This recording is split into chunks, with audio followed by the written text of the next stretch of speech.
Bonjour, chers téléspectateurs, c'est moi, le prophète Diaouti, le moindre de tous, le plus petit de tous les serviteurs de Dieu, comme dit le frère Paul dans 1 Corinthiens chapitre 15, le verset 6, il dit, lui, le moindre, il a parlé plus que tous les apôtres de Dieu, verset 6 jusqu'à descendre, et moi non plus, et je viens avec une nouvelle émission, avec un nouveau sujet. Souvent notre émission, c'est parlant le même langage. Et les sujets du jour, c'est les funérailles de Jacob. Les funérailles de Jacob. Et vous savez ce que ça veut dire les funérailles de Jacob. C'est-à-dire qu'on va parler de l'enterrement de Jacob et le deuil de Jacob. Et la Bible nous parle une écriture dans le livre de Genèse, chapitre 50. On nous parle sur les funérailles de Jacob. Il est écrit que lorsque Jacob, je vais essayer un peu de lire d'abord le verset dans Genèse chapitre 50, verset 1 à descendre, il est écrit ici, Joseph jeta sur le visage de son père, pleura sur lui et les baisa. Et il ordonna aux médecins à son service d'embaumer son père, et les médecins embaumèrent Israël. Et 40 jours et s'écoulèrent, ainsi qu'ils furent employés et à l'embaumer. Et les Égyptiens le pleurèrent 70 jours. Et quand les jours de deuil furent passés, Joseph adressa aux gens de la maison de Pharaon et leur dit, j'ai trouvé grâce à vos yeux, rapportez, je vous ai pris à Pharaon ce que je vous dis. Mon père m'a fait jurer en disant, voici, et je vais mourir, et tu m'enterreras dans les sépulcres que je me suis acheté au pays des Canaan. Et je voudrais donc y monter pour enterrer mon père, et je reviendrai. Et Pharaon répondit, monte, enterre ton père comme il a juré. Et là, c'est la Bible qui nous fait prendre que Jacob, avant de mourir, il avait dit à ses enfants, il avait dit à Joseph, lorsque je vais mourir, vous devrez m'enterrer à Canaan, parce que là-bas, il avait acheté un sépulcre dont il devait être enterré. Et la Bible fait savoir ici, lorsque Jacob était mort, il fallait que Joseph appelle les médecins pour embaumer le corps. Et pourquoi embaumer le corps? C'est afin que le corps ne se décompose pas. Voyez-vous, pendant le temps qu'on devait pleurer Jacob en Égypte.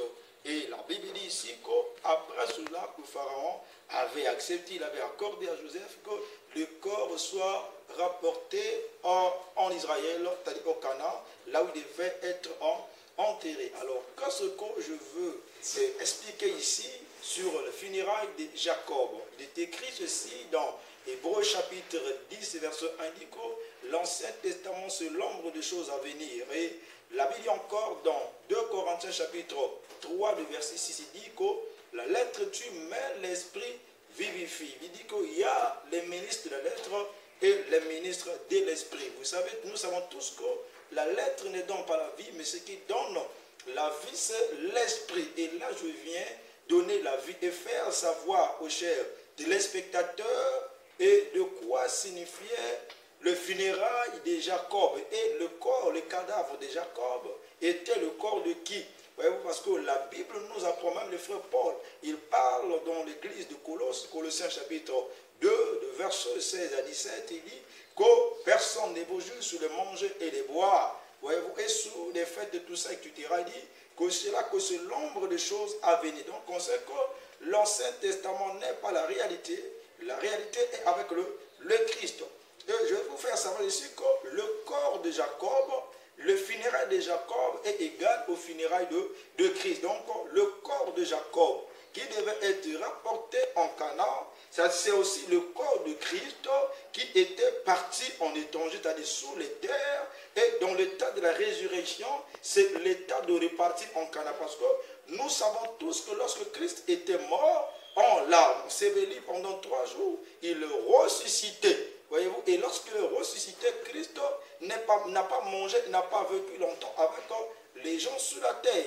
Et comme dit la Bible, et nous savons tous que Jésus, Dieu, apprend à Moïse, il dit que je conduirai les enfants d'Israël là où ruisselle le lin et le miel, vers Canaan. Il dit que le Canaan représente aussi la ville sainte de Dieu. Donc lorsque Christ meurt et on l'a enterré, c'est l'image de Jacob qui est mort en Égypte et on l'a embaumé pour qu'il ne puisse pas décomposer. Donc on comprendra bien que lorsque Christ était mort, et lorsqu'il a fait 3 jours dans le tombeau, pour dire qu'aller plus loin dans le spirituel, que le corps de Christ a été embaumé. Voyez-vous, c'est pourquoi dans l'embaumement, que Christ a retrouvé que la vie. Et la Bible dit ici qu'on n'a pas laissé, par exemple, le corps de Jacob en Égypte. Il fallait revenir avec ça. Par exemple, je prendrai le livre de Jean, chapitre 19, verset 38a à 42. Vous allez voir comment dit les Écritures ici. Les Écritures disent ici quelque chose de très important dans Jean chapitre 19, verset 38 à 42. Il nous parle de Joseph d'Arimathée et aussi de Nicodème qui était là. Il était venu avec les aromates, ainsi de suite, et pour embellir le corps de Jésus-Christ. Dans Jean chapitre 19, verset 38, il a dit ceci. Après ces événements, Joseph d'Arimathée, qui était disciple de Jésus, mais en secret, par peur des Juifs, demanda à Pilate de pouvoir enlever le corps de Jésus. Et Pilate le remit. Ils virent donc enlever son corps. Et Nicodème, celui qui précédemment était venu, de lui trouver Jésus, et vit aussi apporter un mélange. Écoutez bien, il apportait des mélanges de myrrhe et aloès et d'environ 100 livres.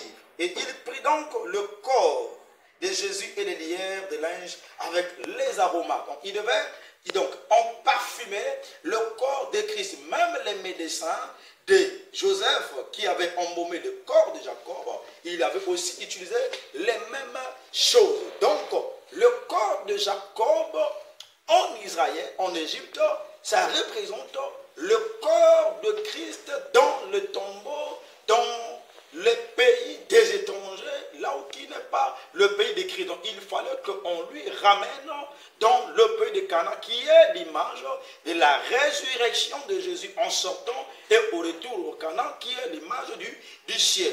Et je vous dis encore, vous avez remarqué, dans le deuil de Jacob, lorsque Jacob était mort, la Bible dit quoi? Les Égyptiens le pleurèrent.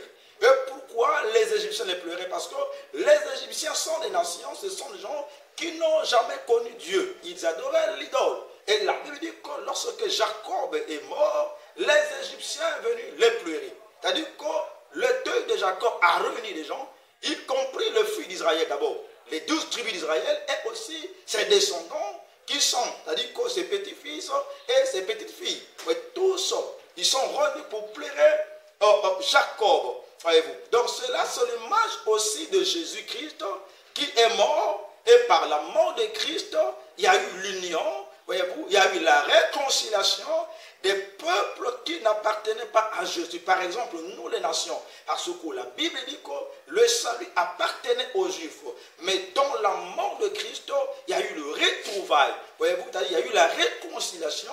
C'est pourquoi la Bible dit dans Galates chapitre 3, verset 25 à 20, il dit quoi? Il n'y a ni grec, ni juif. Et là, par exemple, ceux qui avaient pleuré Jacob, ce n'était pas seulement les fils biologiques de Jacob, c'était aussi les Égyptiens.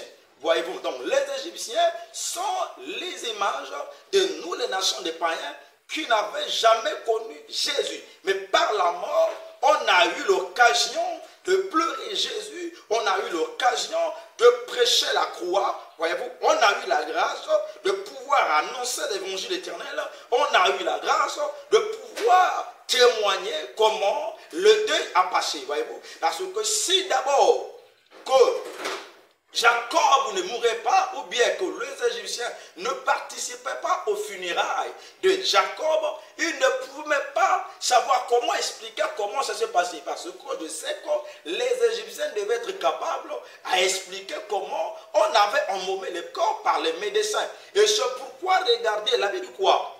Et que Nicodème, c'est lui le médecin. On lui appelait le docteur. Voyez-vous, c'est-à-dire que lorsqu'il était venu avec les aromates, donc automatiquement il s'est représenté à l'image de médecin de Jacob, de Joseph plutôt, qui avait embaumé le corps de Jacob. Donc voilà c'est que je vais dire que les funérailles de Jacob, donc le véritable Jacob, c'est Jésus-Christ qui était mort. Voyez-vous, on l'a embaumé, bien aimé, on a parfumé ce corps par le docteur qui est Nicodème, voyez-vous, et il le ressuscité. Voyez-vous, en ressuscitant, et il est parti au ciel, c'est l'image de Jacob, et qui est mort en Égypte, voyez-vous, et on lui a ramené en Canaan pour l'enterrer dans un sépulcre qui n'était jamais, dont on n'avait jamais enterré la personne. Voilà, bien aimé, c'est ce que je viens de dire ici. C'est pourquoi, lorsqu'ils sont partis, l'enterrer à Canaan, dit quoi? Il y avait un cortège qui le suivait. Il y avait des chars, des chevaux qui étaient derrière avec des gens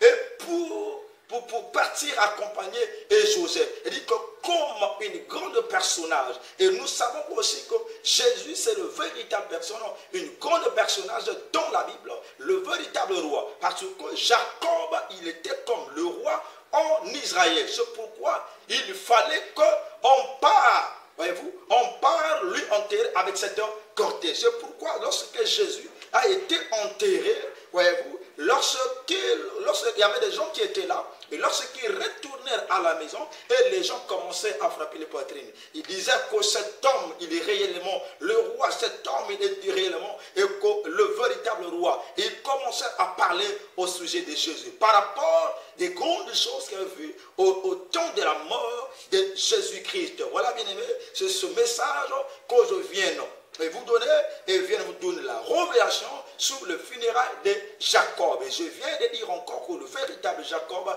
c'est le Seigneur Jésus-Christ. Je parlais dans la briefing parce qu'il n'y a pas tellement de temps, et prochainement je viendrai encore et décortiquer parce que le véritable corps de Jacob, c'est le corps de Jésus-Christ. C'était moi le moindre de tout ça. Voilà, c'est même le frère Esaïe. Donc, Ésaïe chapitre 53, verset 12, il a annoncé, il dit c'est lui le roi. Par exemple, je vais lire d'abord cette écriture. Donc, Ésaïe, et pour en terminer, Ésaïe chapitre 53, il dit quelque chose. Écoutez ce qu'il dit le frère Ésaïe. Les prophètes Ésaïe disent quelque chose ici, très impressionnant ici. Ésaïe 53 dit ceci.